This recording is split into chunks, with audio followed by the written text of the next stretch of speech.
বিশ্বাস করুন, ঘরে থাকা মাত্রই 4টি উপকরণ দিয়ে এমন কিছু তৈরি হতে পারে কখনো ভাবতেই পারিনি। আইসক্রিমের ঠান্ডা তো মুখে থাকে, কিন্তু এই স্ট্রবেরি চকো সাগো মন ঠান্ডা করে দেবে। নতুন কিছু ট্রাই করার থাকলে এটাই সেরা সময়। প্রথমে একটি মিক্সিং জারে কিছুটা ছানা, স্ট্রবেরি পেস্ট আর চিনি দিয়ে ভালো করে পেস্ট করে নিতে হবে।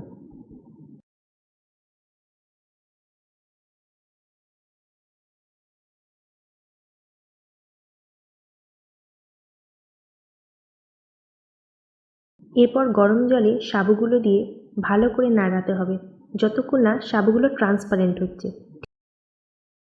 ঠিক এরকম সাদা হয়ে এলে কিছুটা সাবু তুলে নিয়ে বাকিটার মধ্যে চকলেট দিয়ে ভালো করে নাড়িয়ে নিতে হবে।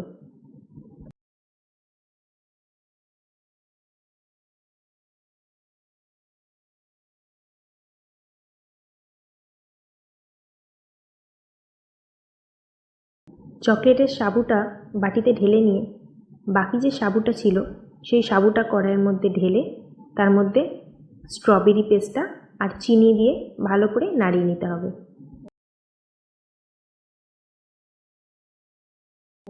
ব্রেকআপের পর মনটা যখন ওই সাদা সাগুর মতোই ফ্যাকাশে হয়ে যায়, তখন তাকে আবার রঙিন করার প্রয়োজন হয় একটু চকলেট আর স্ট্রবেরির মিষ্টি ছোঁয়া।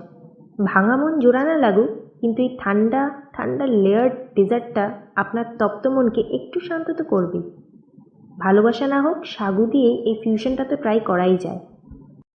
সাগু সেদ্ধ হতে তো মিনিট 5 লাগে, কিন্তু মানুষ চিনতে কেন সারা জীবন লেগে যায় বলুন তো? আপনার জীবনেও কি এমন সাগু মার্কা মানুষজন আছে? কমেন্টে নাম না লিখলেও সংখ্যাটা লিখে যান।